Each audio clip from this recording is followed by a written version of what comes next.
자, 우리 성도의 교제를 하도록 하겠습니다. 옆에 좌우에 계신 분들과 이렇게 인사하겠습니다. 사랑합니다. 축복합니다.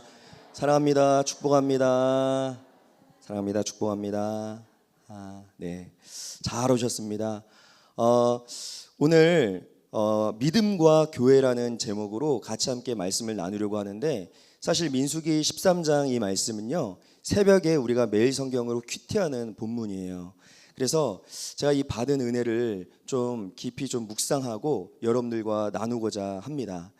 여러분들, 성경은요, 하나님 나라에 관한 이야기예요. 그래서 이 하나님께서 타락한 이 하나님의 나라를 어떻게 예수 그리스도를 통하여서 회복하시는지, 그래서 이 이야기는 엄청나게 긴 이야기고 수많은 역사 가운데, 그리고 수많은 시간 가운데에 벌어진 일이라는 거예요.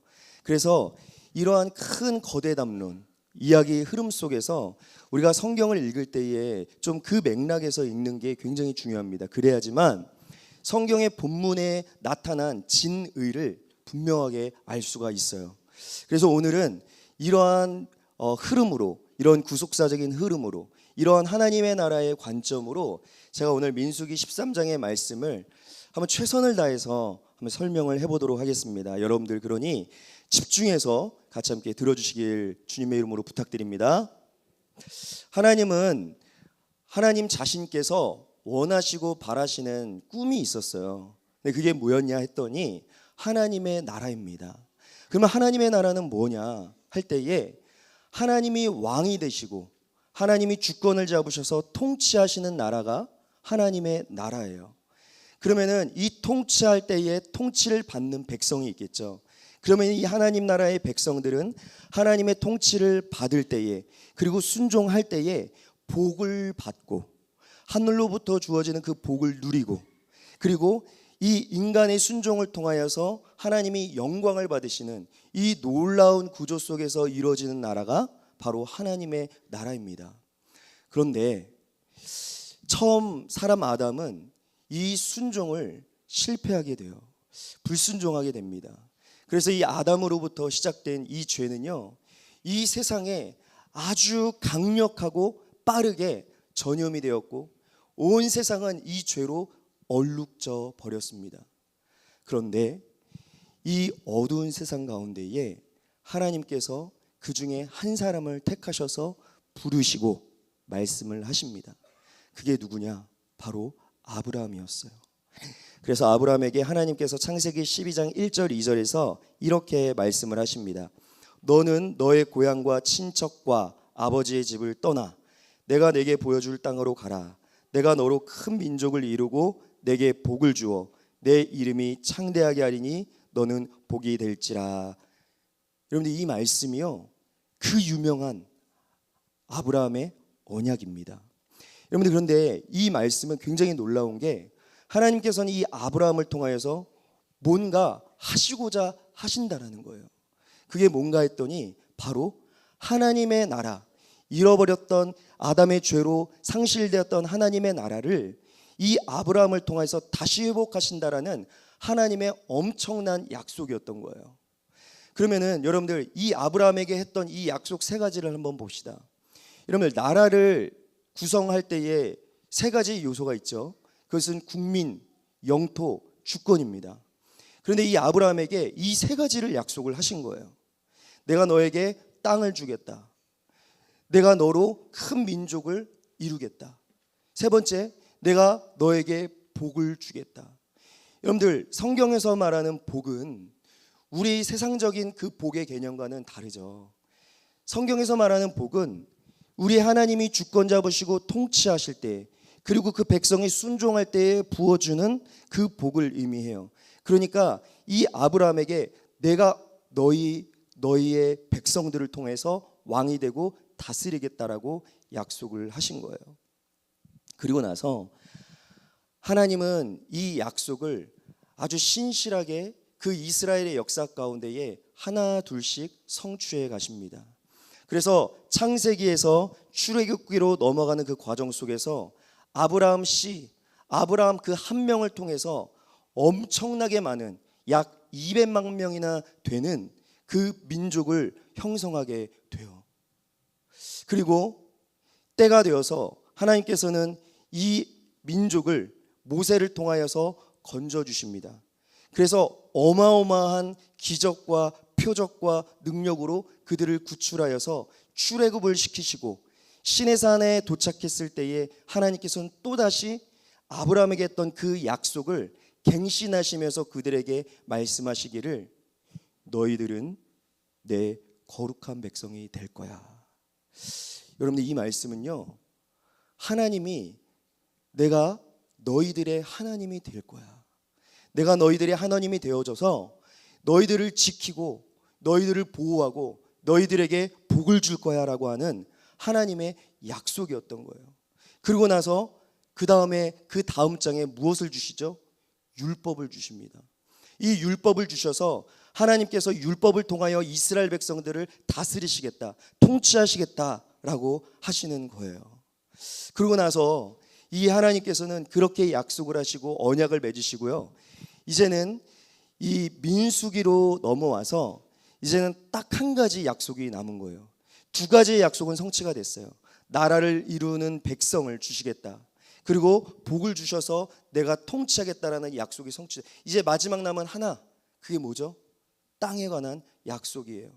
그래서 민수기에 넘어와서 하나님은 모세에게 명령을 합니다. 이 민족을 계수해라. 그래서 민수기인데, 그런데 그냥 계수하는 게 아니라 20세 이상으로 싸움에 나갈 만한 그 사람들을 계수해라. 즉 이제 가나안 땅 정복을 앞두고 이제 싸움에 나갈 그 20세 이상으로 그 사람들을 계수해서 이제는 준비하게 시키시는 거예요. 그래서 이스라엘 백성들은 그렇게 하는 것이죠. 그럼 여기서 우리가 좀 하나님을 묵상하길 좀 바랍니다. 우리 하나님은 어떤 하나님이시냐면요, 하나님은 신실하신 하나님이에요. 아브라함에게 약속을 하셨고 모든 사람들은 그 약속을 잊어버렸어요. 모든 사람들은 대부분 그 약속을 붙잡지 못했어요.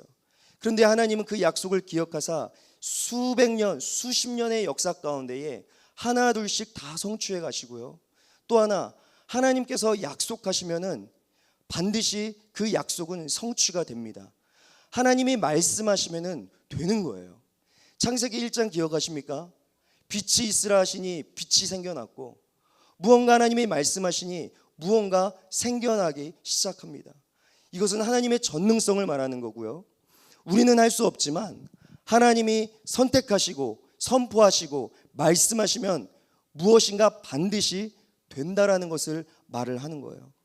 그렇게 했을 때에 여러분들, 우리 인간의 반응은, 우리의 반응은 어떠하겠습니까?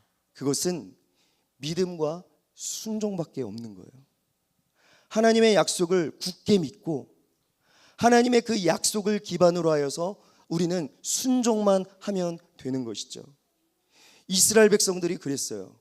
이스라엘 백성도 그 하나님이 말씀하시고 선포하시면 된다라고 하는 그 약속을 믿고 그냥 순종하면 돼요.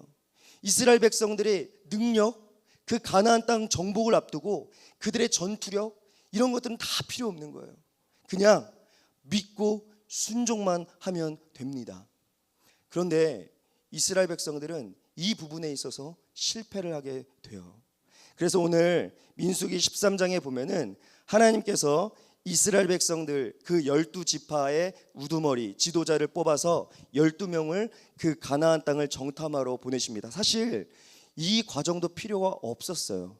그냥 하나님이 주시겠다고 하셨으니 그냥 순종하고 그 땅을 취하기만 하면 되는 거예요. 그런데 신명기 1장에 보면은 먼저 이스라엘 백성들이 하나님께 요구를 합니다. 정탐을 하겠다고. 그래서 하나님께서는 그것을 인격적으로 허락하시고 그곳에 12명의 정탐꾼을 보내시게 되는 거예요. 그리고 나서 그들은 40일 동안 그 땅을, 그리고 그 성읍이 어떠한지, 그곳 사람들이 강한지 약한지, 그리고 그 땅이 비옥한지 좋은지 나쁜지를 잘 꼼꼼하게 정탐하고 이제 모세와 아론과 그리고 온 회중이 있는 그곳에 와서 보고를 하기 시작합니다. 그렇게 했을 때에 이 사람들이 뭐라고 보고하냐면은 27절에 과연 그 땅은 젖과 꿀이 흐르는 땅입니다 라고 이렇게 보고를 해요. 그리고 나서 28절에 그러나, 28절에 여러분, 그러나라고 하는 말은 그 다음에 뭔가 반전이 있다라는 것이죠. 뭐라고 이야기를 하냐면은 그 땅 거주민은 강하고 성읍은 견고하고 심이 클 뿐만 아니라 거기서 안악 자손을 보았으며라고 이렇게 이야기를 합니다. 실제로 고고학적으로요, 이 가나안 성읍은요 약 10m에서 15m나 되었다라고 해요. 그리고 그 성벽은 이 벽돌과 진흙으로 이겨가지고 그 성벽을 쌓아서 만들었는데 그 두께가 무려 7m였대요. 지금 이스라엘 백성들은요 지금까지 한 번도 보지 못했던 광경을 보기 시작한 거예요. 어마어마한 그 성벽, 그 성벽이 주는 그 위압감, 그 위압감에 이들은 바짝 마음이 쫄아붙은 거죠. 그러고 나서 뭐가 찾아오면 두려움이 오기 시작합니다. 그 두려움의 눈으로 그 땅을 바라보니 이제는 그 땅 거민들이 어마어마하게 강해 보이고 마치 거인처럼 보이고 그에 비교했을 때 자신들은 메뚜기와 같이 보이는 거예요. 우리도 마찬가지입니다. 우리도 믿음 없이 이 세상을 바라봤을 때에, 우리가 하나님이 주시는 그 믿음 없이 이 세상을 바라봤을 때에 우리는 두려워하기 시작하고요, 염려하기 시작하고 걱정하기 시작합니다. 이것처럼 이스라엘 백성들도 이 성읍이 주는 그 위압감에 완전히 얼어붙게 되는 것이죠. 그렇게 했을 때에 이들이 사람들에게 막 그렇게 악평을 하기 시작합니다. 이때 이 악평을 듣고 이스라엘 군중들이 요동치기 시작해요. 그러자 갈렙이 나서서 이렇게 이야기를 합니다. 조용히 시키며 이야기를 하는 거예요. 그러면서 우리가 곧 올라가자, 그 땅을 취하자, 능히 이기리라. 여러분들, 지금 이스라엘 그 10명이 하는 이야기와 정반대의 이야기를 갈렙이 하고 있는 거 아시죠? 갈렙은요 그들과 똑같은 것을 보았어요. 똑같은 성을 보았고 똑같은 시간에 같이 정탐했다고요. 근데 갈렙은 전혀 엉뚱한 이야기를 합니다. 어쩌면 무모해 보이기까지 해요. 어떤 근거도 없이 그냥 자신감이 넘쳐서 취하자, 가서 싸우자, 능히 이기리라, 막 그렇게 이야기를 했던 거예요. 아니, 어떻게 해서 갈렙이 이렇게 이야기를 했을까? 그것은 갈렙의 머릿속에는요 하나님의 말씀으로 가득 차 있었어요. 하나님이 말씀하시면은 반드시 성취되고 반드시 이루어진다라는 그 약속이, 그 믿음이 그 머릿속에 가득 채워서 완전히 지배를 하고 있었던 거예요. 그래서 그 다른 어떤 소리도, 자신들이 들었던 그 모든 소리도 그에게는 어떠한 영향력으로 다가올 수가 없었던 거예요. 그냥 하나님의 말씀과 하나님의 전능하심이 그를 완전히 사로잡았던 것이죠. 그래서 전혀 영향받지 않고 가자, 싸우자, 능히 이기리라, 이렇게 이야기를 합니다. 그런데 이스라엘 백성들은요, 여러분들 사람 아시죠? 우리 사람이라는 존재는요 긍정적인 말보다 부정적인 말에 더 귀를 기울이게 되고 그 마음을 뺏깁니다. 이스라엘 백성들은요 이 10명의 정탐꾼들이 한 이야기에 이미 마음이 다 뺏겨버렸어요. 그리고 마음속에서 요동치기 시작합니다. 그러면서 불평하고 원망하기 시작하는 거예요. 그런데 그렇게 원망하다가 이들이 하지 말아야 될 그 말을 입 밖으로 내뱉어 버린 거예요. 여러분들, 해야 될 말이 있고 하지 말아야 될 말이 있어요. 근데 이들이 뭐라고 이야기했냐면은 차라리 우리가 애굽 땅에서 죽었으면 좋았을 거늘, 차라리 이 광야에서 그냥 죽었으면 좋았을 거늘, 이렇게 불러내서 이렇게 고생시키다가 죽게 한다라고 막 원망하기 시작하는 거예요.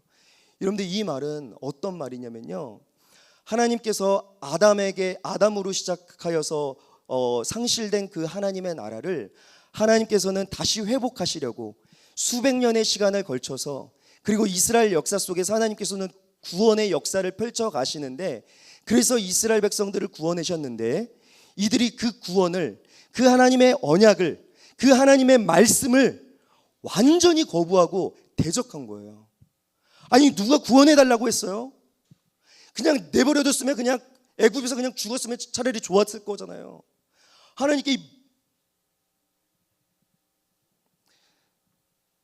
하나님은요 그 말씀을 들으시고 심판을 하십니다.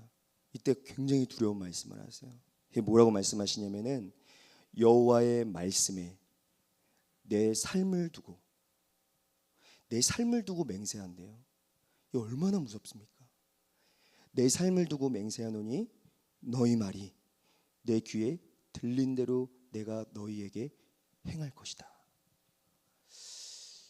너희 말이 내 귀에 들린 대로. 너희들 애굽에서 광야에서 죽으면 좋았다라고 너희들 그렇게 얘기했지? 내가 그대로 해주마. 그래서 20세 이상으로 그 출애굽한 모든 백성들은 광야에서 다 엎드러져 죽게 되고요. 그뿐만이 아니에요. 그들에게 속해 있던 자녀들, 그 부모의 죄로 인하여서 40년 동안 광야에서 방황을 하게 되는 하나님의 끔찍한 심판을 당하게 되는 거예요. 여러분들, 이렇게 심판을 당했던 그 이들이 내뱉었던 그 원망과 불평이 뭐 사실 따지고 보면, 인간적으로 따지고 보면은 그럴 수 있어요. 그 광야에는 아무것도 없거든요. 전 성지순례 가보진 못했지만 그 광야에 가면은 불평과 원망이 나올 수밖에 없대요. 그런데 하나님이 어떤 포인트에서 이 심판을 하셨는지 우리가 기억을 해야 합니다. 어떤 포인트냐면은 하나님께서 이루고 오셨다는 그 구속사, 하나님의 이 인간을 긍휼하게 여기셔서 잃어버린 그 하나님의 나라를 다시 회복하시겠다라고 하셨던 그 구속사를 정면으로 대응하고 대적했던 거예요. 그래서 하나님께서는 그들을 그렇게 심판을 하셨던 것이죠. 저는 오늘 이 말씀을 묵상을 하면서 제가 오늘 여러분들하고 나누려고 하는 이야기는요, 지금부터예요. 지금 이 시간 눈을 감고 계시는 분들, 이제부터 눈을 떠주시기 바랍니다. 이제부터 제가 하고자 하는 이야기가 시작이 됩니다. 저는 이 이야기를 들으면서 교회에 대한 생각이 굉장히 많이 났어요. 교회에 대한 생각. 여러분들, 교회는요, 하나님의 구속사의 성취이자 하나님이 약속하셨던 그 하나님의 나라의 성취요, 그리고 이 교회를 통하여서 보여주는 현시입니다. 그러니까 우리가 생각하는 것만큼 이 교회는 시시하지가 않다라는 거예요. 또 아까 이야기한 것처럼 하나님이 이스라엘의 수천 년 역사를 통틀어서, 그리고 수많은 사람들을 통하여서, 그리고 수많은 역사 그 과정을 통하여서 결국에 이루시고자 했던 것이 바로 교회였다라는 거예요. 그런데 우리는 오늘 이 시간에도 사도신경으로 교회를, 거룩한 공교회를 믿사오며 믿는다라고 고백했고요. 성령의 교통하심과 성도의 교제를 우리는 믿는다라고 우리는 매 예배 때마다 고백을 하지만, 사실 믿지 못하는 그런 모습들이 참 안타깝게 많은 것 같아요. 이 교회를 믿지 않는 거죠. 그 대표적으로 이 교회 안에는 개인주의, 그리고 이 교회 안에는 개인주의뿐만이 아니라 자기중심적인 이런 모든 것들이 도대체 어디서 왔을까? 그것은 세상의 가치, 세상의 문화, 세상의 모든 가치가 다 개인주의, 자기중심적인 사고, 자기밖에 모르는, 이것이 교회 안까지 들어오게 된 거예요.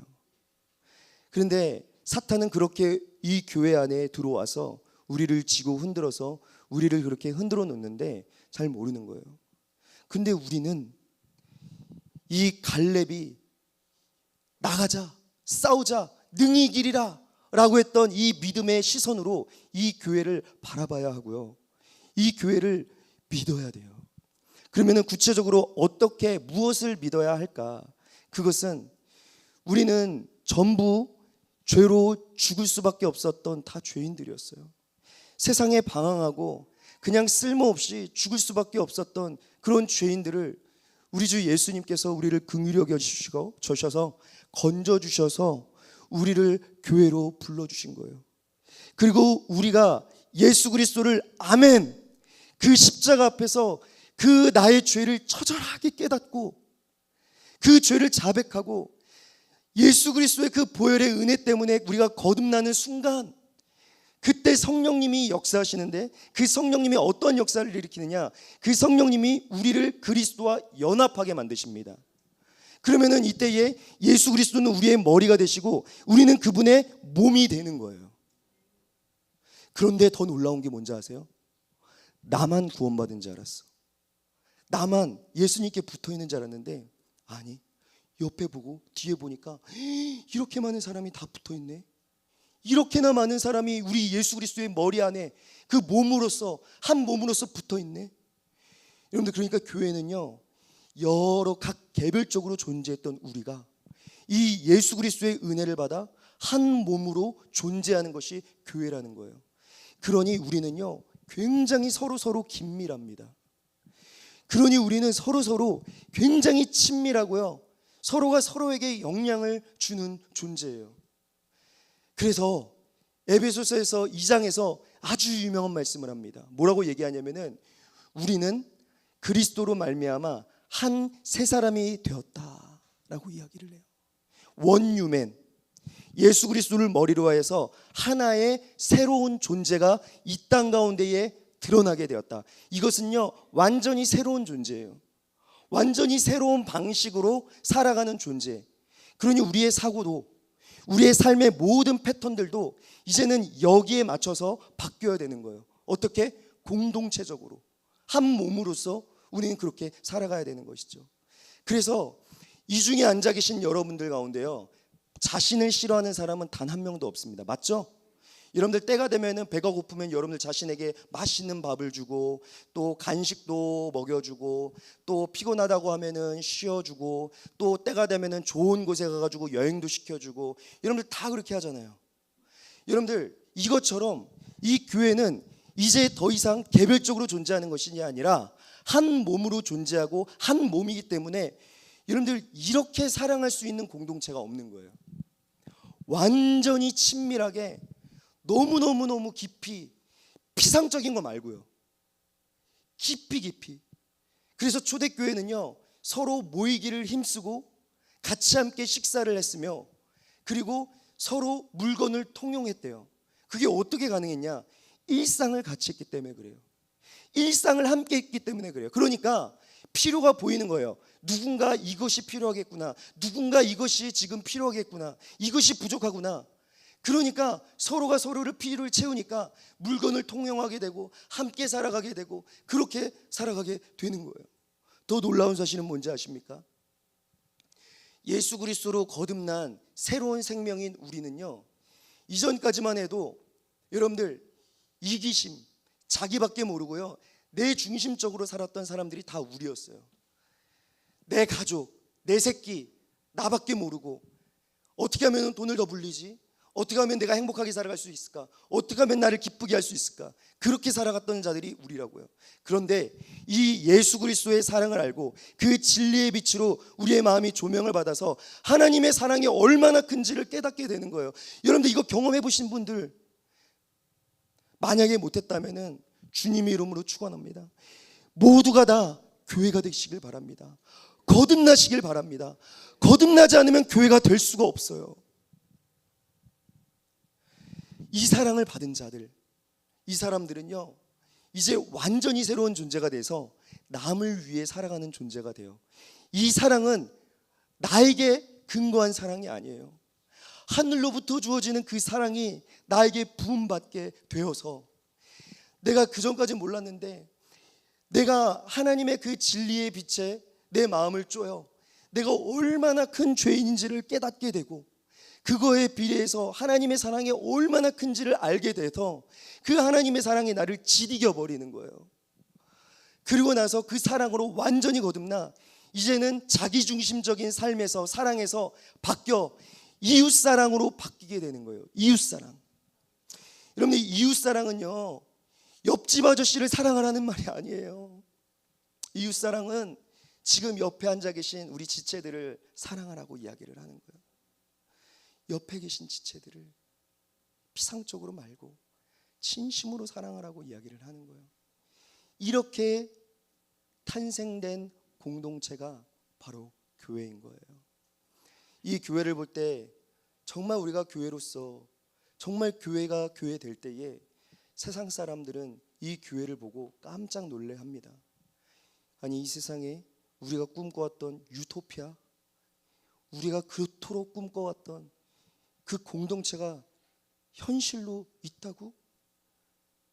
세상 사람들은 우리가 그렇게 될 때에 우리를 바라보면서 하나님의 나라가 이곳에, 창동 이곳에 임했구나, 사람들이 이것을 보고 놀랄 거라고요.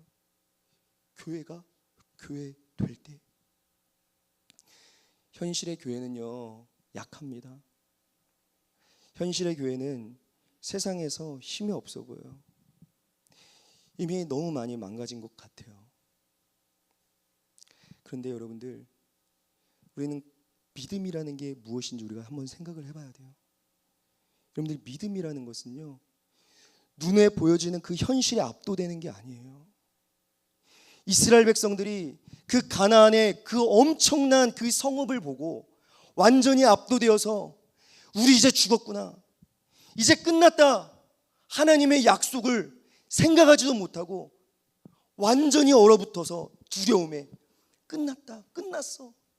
그런데 믿음은요, 적어도 성경에서 말하는 믿음은 우리 하나님께서 하시면 된다, 우리 하나님께서 하신다, 우리 주님이 머리가 되셔서 이 교회를 이끌어 가시고 교회가 교회되도록 그 영광스러운 모습으로 우리를 이끌어 간다, 이것을 믿는 것이 믿음이라는 거예요. 저는 청년의 때에 하나님을 만나고 나서 교회가 무엇인지 몰랐어요. 근데 그냥 뜨거웠어요. 진짜 엄청나게 뜨거워요. 예수, 예수, 예수, 십자가, 십자가, 십자가. 그러니 교회에 사람들이 저를 그냥 내버려 두겠습니까? 일부 성가대 지휘자님이 오셔가지고 일부 테너가 없는데 아멘, 유치농부의 선생님이 교사가 없는데 아멘, 제가 달려가겠습니다. 청년부의 리더가 부족한데 할렐루야, 저 같은 자를 써주셔서 감사합니다. 뭐 없는 모임까지 만들고 막 새벽에 찬양 운행을 하면서 청년들 다 끌어내서 막 기도 모임 만들고, 이것도 부족하다, 우리 한 몸으로 살아야 된다, 막 그러면서 집을 알아보고 다니고 막 그랬던 게 저였어요. 그런데 그렇게 신앙생활을 깊이 하다 보니까요, 이제 교회에 대해서 알기 시작한 거예요. 그리고 교회의 부족한 부분들이 보이기 시작한 거예요. 그리고 나의 믿음과는 달리 전혀 믿음이 없는 신앙생활을 하는 분들이 보이기 시작하고, 그리고 점점 내 마음은 상처를 입기 시작을 했습니다. 그러다가 내 마음은 지치고 나만 너무 유난 떠는 거 아닌가라는 생각도 들고, 그래서 결국에는 나중에 어떻게 됐냐면은 신앙은, 교회 생활은 적당히 해야 되는구나, 관계도 적당히, 섬기는 일도 적당히, 내 스케줄에 그 침해받지 않는 그 선에서 적당히, 그렇게 적당히 신앙생활을 했습니다. 그리고 제가 하나님의 받은 그 은혜가 있기 때문에, 하지만 제 개인적인 그 기도 생활은 굉장히 오랫동안 그리고 굉장히 열심히 했어요. 왜냐하면 쏟아내지 않으면 제가 견딜 수 없었거든요. 그런데 그렇게 한 해, 두 해, 세 해 지나고 나서 나중에 보니까요, 제가 괴물로 바뀌어 있었더라고요. 괴물로 바뀌어 있더라고요. 어떻게 바뀌어 있냐면은 경건의 모양은 있어, 경건의 능력이 없는 거예요. 그리고 하나님의 말씀에 대해서 아멘 아멘은 해요. 그런데 이웃사랑이 없는 거예요. 제 얼굴에는 쌀쌀 맞고 아주 냉정하고, 옆에 있는 사람들이 뭐 어떻게 됐든 신경 쓰지 않는 그런 모습으로 변해 있는 거예요. 그때 저희 멘토 목사님이 그런 말씀을 하시더라고요. 은하나, 신앙생활은 절대 너 혼자 할 수 없다. 한 사람의 신앙 인격은 서로 부대끼면서 지지고 볶고하면서 그 과정 속에서 자신이 해야 될 말과 하지 말아야 할 말, 그 행동과 그 모든 것들을 배우고 배우면서 그렇게 신앙 인격이 성장하는 거야. 절대로 신앙생활을 하면은 혼자서는 절대로 할 수 없어. 그것이 가장 위태로운 거야. 제가 그 말을 듣고요, 하나님께 울면서 기도했어요. 하나님, 내가 처음부터 이러려고 그런 거 아닌 거 아시잖아요. 저도요, 내 신앙을 지키고 싶었다고요. 더 이상 상처받고 싶지 않았다고요. 적당히 그렇게 해야지만 내가 오래오래 신앙생활 할 수 있을 것 같았어요. 그리고 그 청년 시절의 그 뜨거움과 그 모든 것들이 한참 지나고 나니까 아무것도 아닌 것처럼 느껴지는 거예요. 근데 그것도 하나님께서 제 마음 가운데 위로해 주시면서 내가 그 기도를 다 받았다. 내가 그 기도를 다 받았어. 그래서 하나님께서 저를 목회자의 길로 인도해 주신 거잖아요. 제가 이것만 생각하면 눈물이 앞을 가립니다. 여러분들, 요즘 주제에서 벗어난 일이지만 여러분들이 하나님을 만나고 신실하게 살았던 그 몸부림과 그 모든 기도들 결코 하나님이 버리시지 않으십니다. 그것이 여러분들이 나중에 하나님 나라 갔을 때에 받을 상급이요 면류관임을 기억하시기 바랍니다. 우리 유초동부에는요, 연초부터 미스테리한 일이 시작이 되기 있습니다. 미스테리한 일. 우리가 두 사람씩 짝을 지어서 우리 유초동부를 청소하기로 했거든요. 그런데 청소를 하러 누가 올라가면은 벌써 청소가 되어 있는 거예요. 그 다음 주도. 그리고 우리 선생님들이 모여가지고 선생님이 청소했어요? 나 아닌데. 선생님 하셨어요? 나 아닌데. 그럼 누구지? 그래서 이 집히는 사람한테 물어봐도 누군지를 모르겠는 거예요. 지금도 몰라요. 지금도 4개월이 지났는데. 이 가운데 계시다면 복 받으시길 바랍니다. 저는 그분이 이미 복을 받고 있다고 생각을 해요. 우리 주님은 가장 낮은 곳에 계시거든요. 우리 주님은요, 아무도 알아주지 않는 그 낮은 곳에 계셔서 그분이 청소를 하면서 우리의 주님의 몸을 깨끗하게 청소하시는 거예요. 우리 주님의 지저분한 부분을 깨끗하게 청소를 하시면서 얼마나 그분이 하나님과 교제하고 그 큰 은혜들을 누리며 그 일들을 감당하고 있을까. 제가 지금 이 교회를 이루는 데 있어서 아주 작은 부분을 이야기했는데 그뿐만이 아니에요. 우리 교회는요, 새벽마다 교회를 위해서 간절하게 부르짖는 분들이 계세요. 최근에는 정말 귀하신 성도님들, 제 새벽마다 저 혼자만 막 통성기도 하는데 같이 기도해 주시는 분이 계셔가지고 얼마나 힘이 나는지 몰라요. 최근에도 막 그렇게 기도하시는 분이 생기고, 이런 분들. 또 여러분들, 우리 교회에 있어서 이 셀 모임을 위해서요, 셀 리더들이 정말 많이 기도합니다. 우리 셀원들 언젠가 그 마음의 문이 열려서 같이 함께 교제할 수 있도록 그렇게 기도를 참 많이 해요. 기도로 그렇게 준비하시는 분들이 있어요. 뿐만 아니라 우리 교회의 모든 안내 서시는 분들, 우리 교사 선생님들, 참 교사 선생님들이 드러나지는 않지만 참 고생을 많이 하시거든요. 특별히 우리 유초동부는 제가 너무 못 살게 굴어가지고 우리 선생님들이 정말 수고가 많으시는데, 정말 이런 분들 하나하나, 이러한 것들이 모여서 교회를 이루어 가는 거예요. 우리 교회는 그래도 이런 것들을 봤을 때 소망이 있습니다. 그래서 여러분들, 교회는요, 목회자 한 사람이 이끌어갈 수가 없고요, 이 교회는 뭐예요? 한 몸이에요. 여러분들, 여기 앉아 계신 여러분들이 예수 그리스도를 머리로 하여서 우리가 한 몸을 이루고 있다고요. 그래서 우리가 교회를 바라볼 때에 이 믿음의 눈으로 바라보시길 주님의 이름으로 축원합니다. 이 믿음으로 교회를 바라보시고요, 갈렙과 같이 세상에서 연약해 보이고, 이 교회 왜 이래? 이거 왜 이래? 너무 부족해, 너무 연약해, 뭐 이러한 안 좋은 모습이 보이더라도요, 여러분들 기도하십시오. 그리고 그것이 보이면은 그냥 여러분들이 하시면 돼요. 여러분들이 한 몸이라는 것을 믿는다면은 그냥 놔둘 수가 없어요. 같이 뛰어들어야 됩니다. 같이 함께 나아가야 돼요. 여러분들, 이 교회를 소망하시고 믿으시는 분들만 아멘 하시기 바랍니다. 아멘. 더 크게 아멘. 마지막으로 제가 적용을 하나 하겠습니다. 이제 정말 구체적이고 아주 정말 현실적인 적용입니다. 이번에 4월 30일 날 행복동산이 있습니다.